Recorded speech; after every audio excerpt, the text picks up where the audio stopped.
April 8th, 1943.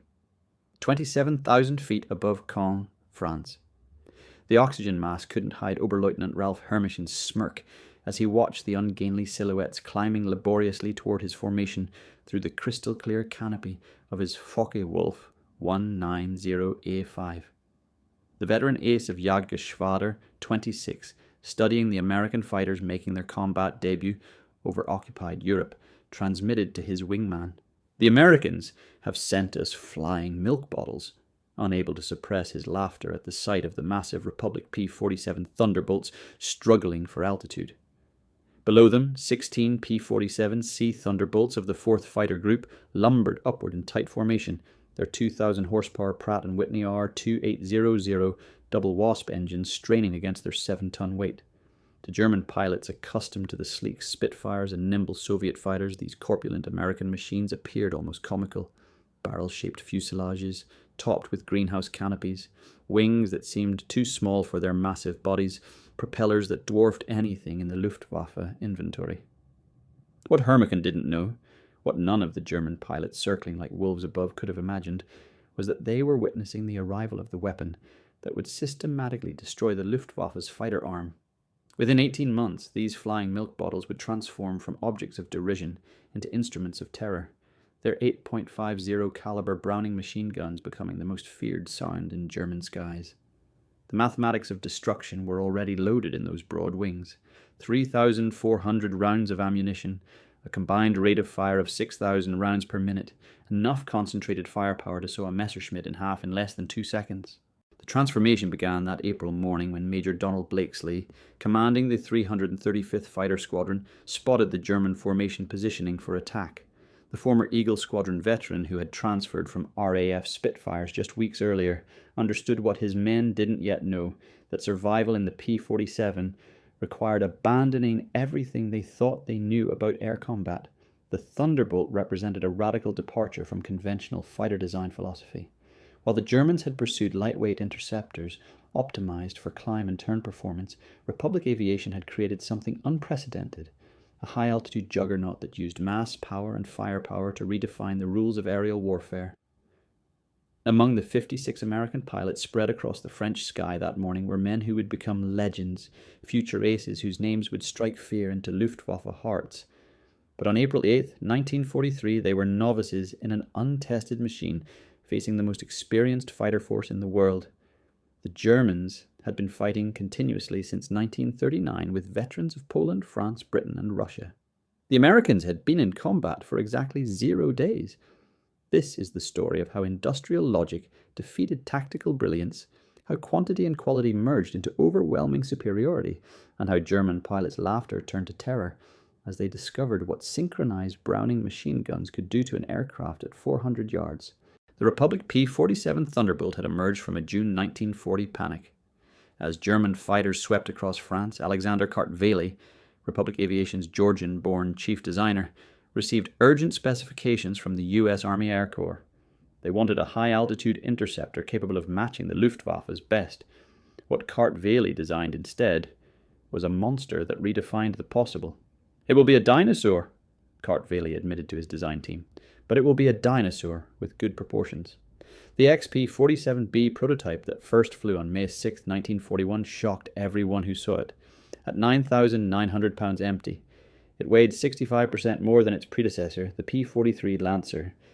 The massive turbo supercharger system, with its complex ducting running through the rear fuselage, gave it an almost pregnant appearance. Test pilots approaching it for the first time invariably asked the same question: "This thing actually flies?" Not only did it fly, it flew like nothing else at altitude.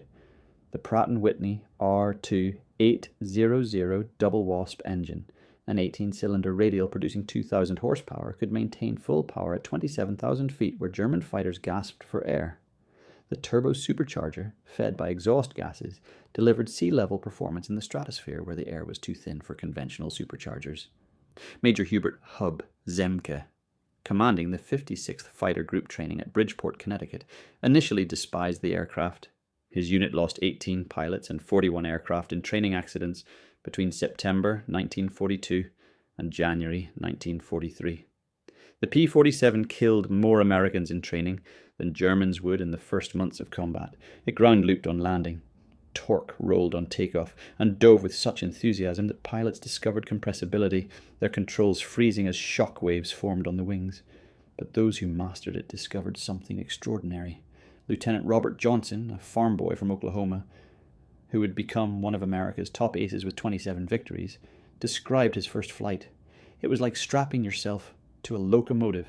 The power was unbelievable. You didn't fly it, you aimed it. The first combat encounters in April and May 1943 confirmed every German prejudice. The P-47s couldn't turn with the Focke-Wulf 190s, couldn't climb with the Messerschmitt 109s, couldn't match their nimble handling at medium altitudes. Luftwaffe pilots quickly developed tactics to exploit these weaknesses, attacking from below where the heavy Thunderbolts struggled, forcing turning fights where agility mattered more than firepower. Hauptmann Josef Pips Priller, commanding officer of Jagdgeschwader 26, reported to headquarters after his first encounter. The new American fighter is meat for the slaughter. It flies like a truck, turns like a freight train, and climbs like a pregnant cow. Our boys are calling them Indianer, fat targets pretending to be warriors. The statistics seem to confirm German confidence. In their first month of operations, the American fighter groups lost 14 Thunderbolts for only 3 confirmed German kills. The RAF, observing from their Spitfire squadrons, quietly suggested the Americans might reconsider their choice of mount. British pilots joked that the best evasive maneuver in a P-47 was to unstrap and run around the roomy cockpit. But something strange was happening in those early encounters that German intelligence failed to notice. The P-47s that were shot down had absorbed incredible punishment before falling. One aircraft returned from a May 4th mission with 21 cannon holes and over 100 machine gun strikes, damage that would have disintegrated a Messerschmitt or Spitfire. The massive radial engine, lacking vulnerable coolant systems, shrugged off hits that would have stopped a liquid-cooled fighter cold. More significantly, when P-47s did get their guns on target, the results were catastrophic. The Thunderbolt's weapons battery created a convergent zone of destruction that German pilots had never experienced. Unlike the rifle-caliber weapons of early warfighters or cannons with limited ammunition, the American fighter could maintain sustained fire for over 30 seconds, an eternity in aerial combat.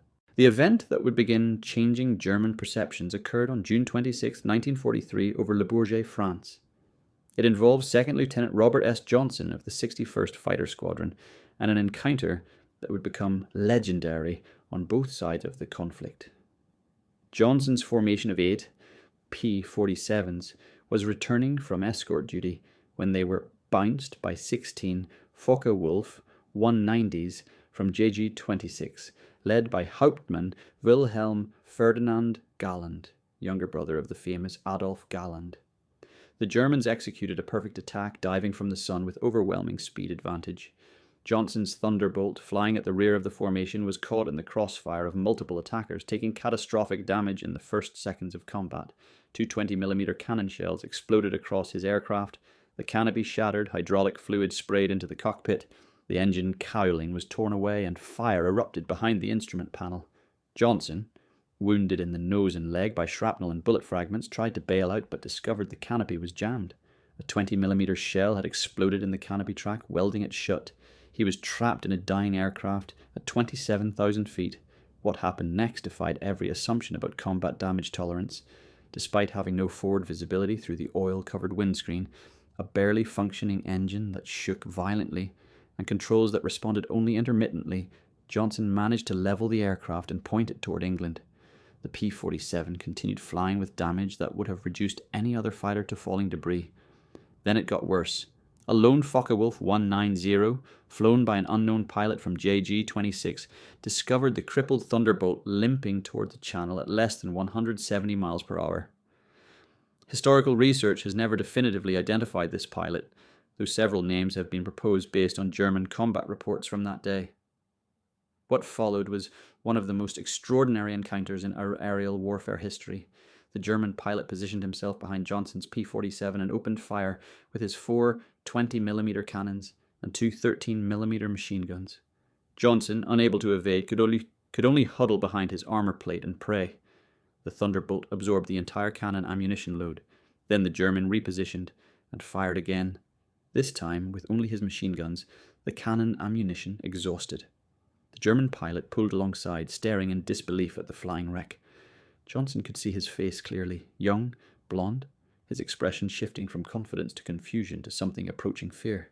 The German repositioned and emptied his remaining machine gun ammunition into the Thunderbolt. Still, it flew. He pulled alongside again, shook his head in apparent amazement, gave an informal salute, and peeled away, presumably out of ammunition. Johnson's P-47 landed at Manston with its engine failing on the runway. The crew chief stopped counting bullet holes after reaching 200. One cannon shell had exploded inches from Johnson's head. Another had detonated against the armor plate behind his seat. The engine had taken direct hits. The control cables were partially severed. 3 of the 4 main longerons, the structural backbone of the fuselage, were shot through. Yet the aircraft had brought him home. The survival of Johnson's aircraft sent shock waves through both air forces. American engineers studying the wreckage realized they had underestimated their own creation. German intelligence, receiving combat reports from JG-26, initially refused to believe it. No aircraft could absorb that much punishment, but testimony from multiple pilots confirmed the impossible. The Thunderbolt had taken everything the Luftwaffe's best fighter could deliver and survived. By July 1943, American pilots were learning to exploit the P-47's true strengths. Lieutenant Colonel Hubert Zemke, the 56th Fighter Group commander, had discovered the secret through brutal trial and error. Don't turn with them. Don't climb with them at low altitude. Use your weight. Use your power. Use your guns. The Thunderbolt's massive weight, initially seen as a disadvantage, became a weapon. In a dive, nothing could catch it. From 30,000 feet, a P-47 could reach 550 miles per hour, faster than any German fighter could achieve, even in a vertical dive. This speed could be converted to altitude in a zoom climb that left pursuing fighters helplessly behind. Captain Walker Bud Mahurin, who had become one of the first American aces in Europe, developed what became known as the boom and zoom tactic, though pilots called it the Thunderbolt Turkey Shoot. Instead of engaging in traditional dogfights, P-47 formations would climb to 30,000 feet, higher than German fighters could effectively operate. When Luftwaffe fighters appeared below, the Thunderbolts would roll inverted and dive, reaching speeds that made deflection shooting impossible for defending Germans. At the bottom of these dives, the American heavy machine guns would speak. German pilots who survived described it as facing a wall of lead, the combined firepower creating an impenetrable zone of destruction. Aircraft caught in this convergence pattern didn't just fall, they disintegrated. The true revelation of American firepower came during the August 17, 1943 dual raid on Schweinfurt and Regensburg, the deepest penetration into Germany attempted to that date. This mission would demonstrate both the P-47's limitations, its range even with drop tanks, and its terrifying effectiveness when employed properly. Major David Schilling, leading the 62nd Fighter Squadron, encountered a formation of Messerschmitt 110 destroyer aircraft positioning to attack B-17s with their heavy cannons and rocket armament. The twin-engine German fighters, heavily armed but less maneuverable, were the Luftwaffe's specialized bomber killers. Schilling's flight of 4 Thunderbolts rolled into their attack dive from 28,000 feet. Unteroffizier Heinrich Roth, a gunner in one of the Me-100s and 10s who survived, later recounted in a POW interrogation. The American fighters came down like hammers from heaven. I opened fire at 800 meters. Good hits. I saw them strike the fighter's wing. The P-47 didn't even wobble. Then he fired. The aircraft ahead of us simply came apart. Not shot down, destroyed. Wings separated from fuselage, tail severed. The crew compartment shredded into metal confetti. In 2 seconds, a 110 became nothing. 8 Messerschmitt 100s and 10s were destroyed in less than a minute. The German pilots had never experienced such concentrated firepower. Each P-47 carried 425 rounds per gun, 3,400 rounds total, weighing nearly 900 pounds. At convergence distance, typically set at 300 yards, all 8 guns' ballistic paths intersected in a zone roughly 6 feet in diameter. Anything in that zone faced 100 half-inch projectiles per second, each traveling at 2,900 feet per second. The ammunition itself was a revelation of American industrial capacity. While German fighters struggled with limited cannon ammunition, typically 120 to 200 rounds for a 20mm weapon, American pilots could maintain fire for over half a minute. The standard combat load mixed armor-piercing incendiary tracer, and standard ball ammunition in patterns designed to both destroy and ignite. Lieutenant Colonel Francis Gabby Gabreski, who had become the top American ace in Europe with 28 victories, described the effect. When you hit them with all 8, they don't just go down, they explode. I saw a 109 literally cut in half, the tail falling one way, the nose and wings another. The pilot never knew what hit him. By September 1943, the Luftwaffe was discovering another horrifying reality about the P-47. Its performance improved dramatically with altitude, while German fighters suffered. The turbo-supercharged double Wasp engine maintained its rated power output up to 30,000 feet. German fighters relying on single-stage or two-stage mechanical superchargers saw their performance degrade significantly above 25,000 feet. Oberleutnant Hans Philipp, one of Germany's most successful aces with 206 victories, encountered this reality fatally on October 8, 1943. Leading Jagdgeschwader 1 against a B-17 formation at 28,000 feet over Bremen, Philipp found his Focke-Wulf 190A6 sluggish and unresponsive in the thin air. The BMW 801 engine, powerful at medium altitudes, was gasping for oxygen nearly 6 miles above the Earth. When P-47s of the 56th Fighter Group dove on his formation from 32,000 feet, the German fighters were sitting ducks. Robert Johnson, now an experienced combat pilot on his way to ace status, was flying at 31,000 feet when he spotted Philipp's distinctive Focke-Wulf with its elaborate nose art. Johnson's combat report was clinical. Opened fire at 300 yards, 30-degree deflection. Observed strikes along entire fuselage. Enemy aircraft exploded. No parachute observed. Philipp's death sent shockwaves through the Luftwaffe. If one of their best, a man who had survived over 500 combat missions on both Eastern and Western fronts, couldn't survive against the Thunderbolts, what chance did average pilots have? The German High Command ordered an immediate investigation into the P-47's capabilities. The report delivered to Reichsmarschall Hermann Göring in November 1943 was sobering. The Thunderbolt's service ceiling exceeded 42,000 feet, higher than any German fighter could reach. Its dive speed approached the sound barrier. Its armor included 3/8-inch steel plate behind the pilot, 1/2-inch bulletproof glass windscreen, and armored deflection plates around the engine. Most disturbingly, its rugged construction allowed it to absorb damage that would destroy 3 conventional fighters and still return home. In January 1944, a new variant of the P-47 began arriving in England that would complete the transformation from laughingstock to nightmare. The P-47 D-22 featured a Hamilton standard hydraulic propeller with paddle blades, 13 feet in diameter with broad chord blades that bit into the air like massive oars. The improvement in climb rate was immediate and dramatic. Where earlier Thunderbolts had climbed at an anemic 2,200 feet per minute at sea level, the paddle blade variants could achieve 3,000 feet per minute, matching or exceeding German fighters at most altitudes. The massive propeller also improved acceleration, allowing P-47s to build energy faster in level flight. Hauptmann Heinz Knoke of Jagdgeschwader 11, a veteran with over 200 combat missions, encountered the new variants in February 1944 during a bomber interception near Hanover. He wrote in his combat diary, "The fat American fighters have learned to climb. We bounced a formation near Hanover expecting our usual advantage. They turned into us and climbed with us. When we tried to disengage, they followed us up to 30,000 feet. Schmidt was caught and blown apart, nothing left but smoke and fragments. These are not the same machines we laughed at last year." The paddle blade propeller did more than improve performance. It changed the sound of the Thunderbolt. The distinctive thundering roar created by the blade tips reaching supersonic speeds could be heard from miles away.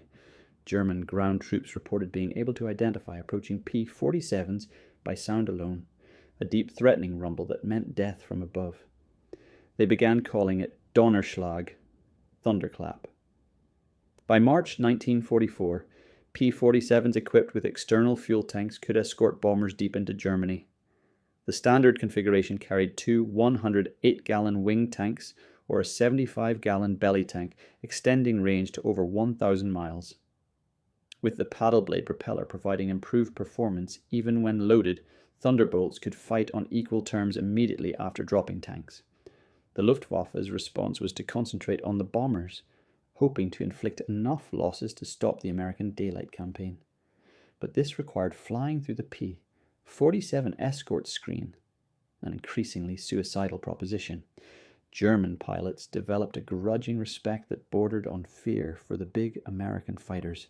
Major Günther Roll, one of Germany's top aces with 275 victories, mostly on the Eastern Front, survived an encounter with P-47s on March 6, 1944, that left him badly wounded. He later recalled in a post-war interview, "We saw them above us, fat silhouettes against the sun. Someone laughed and said, 'Here come the flying pigs.' Nobody was laughing 30 seconds later. They came down like an avalanche, faster than we could react. The first pass destroyed 3 of our fighters, just gone, transformed into burning debris. Their guns didn't fire in bursts like ours. They poured out solid streams of fire. Getting caught in that stream meant instant death. Instant. The escort missions revealed another P-47 advantage: endurance. While German fighters operated at maximum power settings that consumed fuel rapidly, the big American radials could cruise efficiently at high altitude. Thunderbolts could remain with the bombers for hours, rotating top cover while maintaining enough fuel for combat and return. As more P-51 Mustangs arrived to take over long-range escort duties in spring 1944, P-47 units increasingly focused on ground attack, a role that would make them the most feared aircraft in the German arsenal. The transition began in earnest in April of 1944 as the Allies prepared for the invasion of France. The Thunderbolt's heavy machine gun battery proved equally effective against ground targets. The standard armor-piercing incendiary ammunition could penetrate the top armor of most German vehicles, while the sheer volume of fire could destroy soft targets in seconds. A 2-second burst put 160 half-inch projectiles into a target area the size of a truck. But it was the addition of bombs and rockets that transformed the P-47 into a true multi-role monster. The D-25 variant could carry 2 1,000-pound bombs under the wings and a 500-pounder under the fuselage, a bomb load equal to early war medium bombers. Later variants added zero-length rocket stubs for 10 5-inch high-velocity aircraft rockets, HVARs, each equivalent to a 105mm artillery shell. Oberst Hans von Luck, commanding the 125th Panzer Grenadier Regiment during the Normandy campaign, experienced P-47 ground attacks firsthand. They came in low, so low you could see the pilots' faces. The sound was terrifying, engines roaring, rockets screaming, then the hammer of those heavy machine guns. A column of our trucks simply ceased to exist. 20 vehicles transformed into burning wreckage in one pass. The psychological effect on the men was devastating. They called them Jabos, fighter bombers, but these were something beyond that. They were flying artillery with the accuracy of snipers. On June 6, 1944, the Luftwaffe discovered how completely the balance of power had shifted. Over 500 P-47s provided air cover for the invasion, creating an impenetrable umbrella over the beaches. German fighters attempting to reach the landing zones were massacred. Oberleutnant Wolfgang Fischer of Jagdgeschwader II, one of only 3 German pilots to reach the beaches that day, reported, "The sky belonged to the Americans. Thunderbolts were stacked from sea level to 30,000 feet. We tried to break through at dawn, 12 fighters from our Gruppe. I was the only one to return. The P-47s were waiting at every altitude. You couldn't climb over them, couldn't dive under them. Their guns turned our fighters into aluminum rain. In the weeks following D-Day, P-47s systematically destroyed German movement in daylight. The statistics were staggering. In June alone, 9th Air Force Thunderbolts claimed 651 locomotives destroyed 3,000, 847 trucks destroyed 512 tanks, and armoured vehicles destroyed 4,553 horse-drawn vehicles destroyed. The Wehrmacht was forced to move only at night, severely hampering their ability to respond to Allied advances. The Germans tried everything to counter the Thunderbolt threat. They reinforced vehicle armour, deployed more anti-aircraft guns, developed new camouflage techniques. Nothing worked. The P-47's combination of speed, armour, and firepower made them nearly unstoppable. Even the feared 88mm flat guns struggled to track the fast-moving fighters at low altitude. While devastating Europe, the P-47 was simultaneously proving its worth in the Pacific theatre. The 348th Fighter Group operating from New Guinea discovered that the Thunderbolt's qualities were perfectly suited to the vast distances and harsh conditions of the Pacific War. Colonel Neil Kirby, commanding the 348th, developed tactics specifically for the Pacific. On October 11, 1943, Kirby led 4 P-47s against 40 Japanese aircraft over Wewak, shooting down 6 enemy planes himself in a single mission, earning him the Medal of Honor. The Japanese, accustomed to fighting nimble but fragile American fighters, were unprepared for the P-47's combination of firepower and durability. Japanese ace Saburo Sakai, who encountered P-47s over New Guinea, later wrote, "We called them monsters. Our 20mm cannons, which could destroy a P-40 with a few hits, seemed to have no effect. I put dozens of rounds into one Thunderbolt and watched it fly away. Their return fire was terrifying, streams of heavy bullets that tore aircraft apart." The P-47N, developed specifically for the Pacific, featured increased fuel capacity with wet wings holding 93 gallons each, extending range to 2,350 miles. This variant would escort B-29s to Japan, proving that the short-legged fighter of 1943 had evolved into a true long-range weapon. Perhaps the ultimate vindication of the P-47's evolution came in its encounters with German jet fighters. The Messerschmitt Me 262, with its 540 miles per hour top speed, should have been untouchable by propeller-driven fighters. But Thunderbolt pilots discovered they could catch jets in 2 situations: during takeoff and landing, when jets were most vulnerable, and in high-speed dives from altitude. On November 27, 1944, Lieutenant Colonel John C. Meyer of the 352nd Fighter Group became one of the first pilots to shoot down an Me 262 with a P-47. Diving from 28,000 feet, Meyer's Thunderbolt reached speeds approaching 500 miles per hour, fast enough to catch the jet in level flight. The jet pilot, confident in his speed advantage, never saw the diving P-47 until Meyer's guns opened up at 400 yards. Meyer's combat report noted, "The enemy aircraft disintegrated under fire. Large pieces, including both engines, separated from the fuselage. The pilot did not escape. The concentrated fire of 8.50 caliber guns proved more effective than we anticipated against jet aircraft." By early 1945, specialized P-47M variants were deployed specifically to counter German jets and V-1 flying bombs.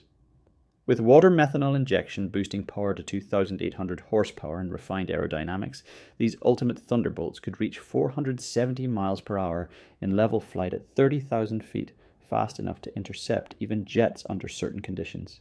Major George Bostwick, commanding the 63rd Fighter Squadron equipped with P-47s, shot down 2 Me 262s in March 1945.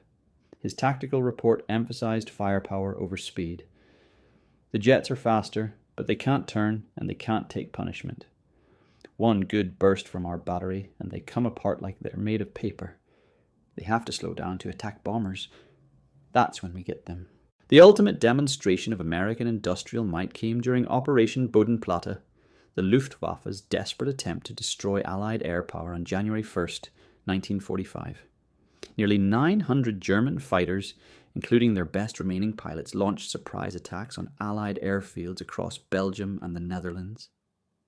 At Y-34 Airfield near Metz, home to the 365th Fighter Group's P-47s, the attack initially succeeded. German fighters destroyed 22 Thunderbolts on the ground along with several other aircraft. A captured German pilot brought to the command post pointed at the burning aircraft and taunted, "What do you think of that?" Major George Brooking's response became legendary throughout the 9th Air Force. He pointed to the flight line where the ground crews were already pushing damaged aircraft aside and preparing hard stands for replacements. "By tomorrow, we'll have 40 new ones. How long will it take you to replace your pilots?" The German pilot's smirk disappeared. Within 48 hours, factory-fresh P-47D-40S filled the flight line flown in from depots in England. The Luftwaffe lost 271 aircraft and 213 pilots in Bodenplatte, including many irreplaceable instructors and squadron leaders, losses they could never replace. The Americans lost 134 aircraft total across all attacked airfields, all replaced within a week. The numbers told the story of inevitable defeat. Republic Aviation produced 15,683 P-47s during the war, more than any other American fighter. At peak production, the Farmingdale factory on Long Island completed one Thunderbolt every hour around the clock. The Evansville plant in Indiana, built from empty farmland in 1942, was producing 500 aircraft per month by 1944. Each P-47D required 65,000 individual parts, 8 miles of electrical wiring, 2,000 pounds of aluminum, 300 pounds of rubber. The engine alone contained 2,400 individual components machined to tolerances of 1,000th of an inch. Yet American workers, many of them women, who had never seen an aircraft before Pearl Harbor, assembled these complex machines with precision that exceeded peacetime standards. The ammunition production was equally staggering. Each P-47 sortie required 3,400 rounds of .50 caliber ammunition. With hundreds of Thunderbolts flying daily missions, ammunition consumption exceeded 10 million rounds per month by mid-1944. The Lake City Arsenal in Missouri, one of several ammunition plants, produced 30 million rounds monthly. Each cartridge was manufactured to tolerances measured in 10,000ths of an inch, ensuring reliable feeding through the synchronized gun mechanisms. The fuel consumption was enormous. Each Thunderbolt burned 100 gallons per hour in normal flight, up to 300 gallons in combat with water injection engaged. The 9th Air Force alone consumed over 25 million gallons of aviation fuel monthly by late 1944, all of it shipped across the Atlantic in tankers that were themselves products of American mass production. Even more impressive than aircraft production was pilot training. By 1944, the United States was graduating 30,000 pilots annually from advanced training, more than Germany had trained in the entire war. Each P-47 pilot received a minimum of 400 hours of flight training before entering combat, including 100 hours in advanced fighters. German pilots, by contrast, were entering combat with less than 100 hours total time by war's end. The quality showed in combat. American pilots arrived in Europe trained in formation flying, instrument navigation, gunnery, and tactics. They had practiced against captured German aircraft, understanding their enemies' capabilities and limitations. They knew their aircraft systems intimately, having studied technical manuals that German pilots never received. Lieutenant Eugene Roberts, arriving in England in September 1944, exemplified the American training advantage. I had 420 hours in my logbook, including 75 hours in the P-47. I'd fired at towed targets, practiced deflection shooting, studied gun camera film from actual combat. My first mission, I knew exactly what to do. The German pilot I faced couldn't have had half my experience. It wasn't even a fair fight. In March 1945, Oberstleutnant Josef Priller, the same pilot who had mocked the P-47s as pregnant cows 2 years earlier, was interviewed by German propaganda officials seeking to boost morale. His statement, deemed too demoralizing for publication, revealed the complete transformation in German attitudes. The Thunderbolt is the best fighter bomber ever built. Its firepower is unprecedented. Weapons that never jam, never overheat, never run out of ammunition in normal combat. It carries bombs like a medium bomber, fires rockets like artillery, and fights like a fighter when needed. But beyond the machine is what it represents. Unlimited American production. They lose 10, they build 20. We lose one, it's gone forever. Their pilots arrive better trained than our instructors. They have fuel for training, ammunition for practice work, spare parts for everything. We have nothing but courage. And courage without resources is just delayed defeat. We laughed at them in 1943. We're not laughing now. When you hear those guns, you know death has come calling. The sound haunts us, mechanical, precise, unstoppable. Like everything American, it's about overwhelming material superiority. They didn't beat us through better tactics or braver pilots. They buried us under an avalanche of steel and lead. By April 1945, the Luftwaffe existed largely on paper. Fuel shortages grounded most aircraft. Experienced pilots were dead or captured. Airfields were cratered ruins. But even with aircraft and fuel, German pilots faced an impossible equation. Attacking meant facing P-47 formations that owned every altitude from ground level to 40,000 feet. Feldwebel Klaus Brettschneider, one of the last German pilots trained into 1945, flew exactly one combat mission before the war ended. His encounter with P-47s over Leipzig lasted 12 seconds. I saw them diving from above, 4 thunderbolts in perfect formation. I tried to turn, but they were too fast. The leader fired from 500 meters. My aircraft shook like it was hit by sledgehammers. The engine exploded, the wings separated. I barely escaped. In the parachute, I watched them destroy my entire staffel. 6 fighters gone in under a minute. The sky rained, burning aluminum and bodies. The psychological impact was complete. German pilots developed what medical officers called Jabo fever, physical symptoms of stress appearing when thunderbolts were reported in the area. Veterans who had faced Spitfires and Hurricanes without fear became physically ill before missions against P-47s. The distinctive thunder of approaching thunderbolts caused panic among ground troops, who knew that survival meant finding cover immediately